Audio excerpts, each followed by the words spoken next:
दुनिया के हथियार बाजार में एक बड़ी हलचल इस वक्त मची हुई है। जी हां, ये हलचल इसलिए क्योंकि अमेरिका ने पाकिस्तान को अपनी सबसे advance air to air missile AIM-120 AMRAAM बेचने का फैसला कर लिया है। नमस्कार, मैं आपके साथ विभा उपाध्याय और आप देख रहे हैं न्यूज़ 18 बिहार झारखंड का डिजिटल प्लेटफॉर्म। डोनाल्ड ट्रंप की मध्यस्थता में पाकिस्तान के प्रधानमंत्री शहबाज शरीफ और सेना प्रमुख की बात करें तो असीम मुनीर की व्हाइट हाउस में मुलाकात के बाद इस डील को हरी झंडी मिल गई है। लेकिन असली सवाल ये कि क्या ये डील पाकिस्तान के लिए वरदान है या अमेरिका की एक बड़ी रणनीतिक चाल है। अमेरिका और पाकिस्तान के रिश्ते कई सालों से उतार और चढ़ाव से भरे हुए नजर आए। कभी आतंकवाद पर सख्त लहजा तो कभी सैन्य मदद का हाथ, और अब एक बार फिर से दोनों देश रक्षा साझेदारी की नई शुरुआत करने जा रहे हैं। व्हाइट हाउस में हुई मुलाकात के बाद डोनाल्ड ट्रंप ने पाकिस्तान को AIM-120 मिसाइल डील पर सैद्धांतिक मंजूरी दे दी है। रिपोर्ट्स के मुताबिक ये डील 2030 तक पूरी की जाएगी। ऐसे में चलिए अब जानते हैं कि AIM-120 मिसाइल आखिर है क्या।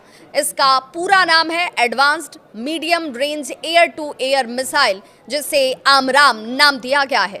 इसे अमेरिका की मशहूर कंपनी रेथियन बनाती है और इस मिसाइल का हवा से हवा में और सतह से हवा में दोनों तरह से लक्ष्यों को भेदने में महारत हासिल है।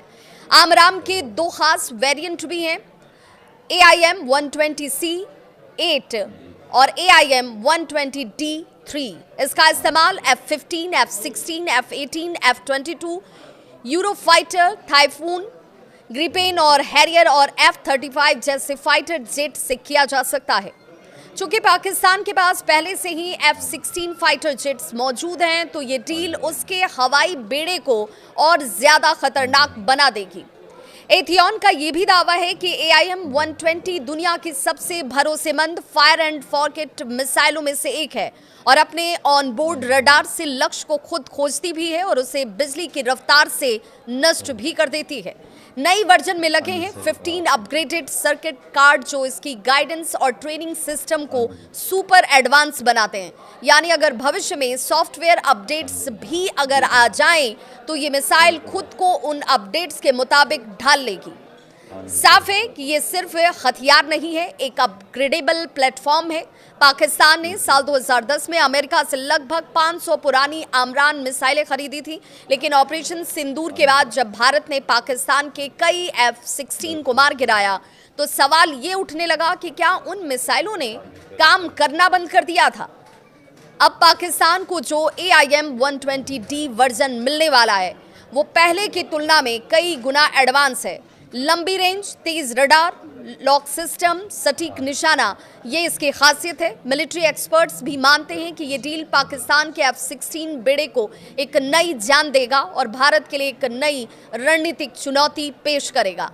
कई जानकार ये भी मानते हैं कि अमेरिका का असली मकसद पाकिस्तान को ताकत देना नहीं है, बल्कि अपने हथियारों की साख को बचाना है। ऑपरेशन सिंदूर के दौरान भारत ने जब कई अमेरिकी F-16 को मार गिराया तो दुनिया में इस बात के सवाल तेजी से उठने लगे कि क्या अमेरिका के हथियार अब पुराने पड़ चुके हैं। अब नई मिसाइल बेचकर अमेरिका एक तरह से इस बात को साबित करना चाहता है कि F-16 अब भी प्रासंगिक और प्रभावशाली है।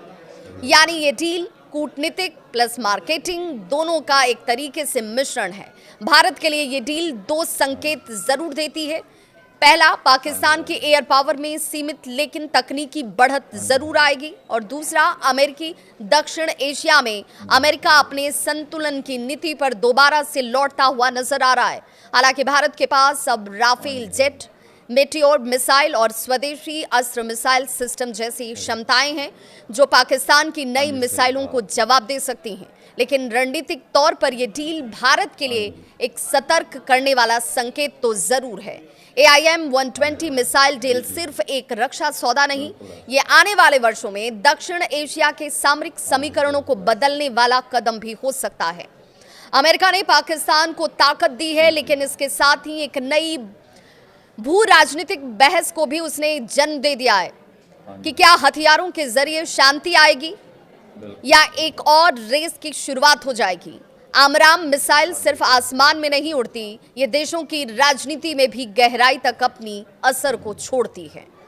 ऐसे में देखना होगा कि इमरान के आने के बाद पाकिस्तान की जो नापाक हरकतें हैं, उन हरकतों को और बल मिलता है या वो अपनी गलतियों से सबक लेकर अपने राष्ट्र के निर्माण में, अपने लोगों के विकास में इन हथियारों की ताकत को सोच समझकर इस्तेमाल करता है। आपकी क्या है राय? जरूर साझा करिएगा कमेंट बॉक्स में अपनी राय के जरिए।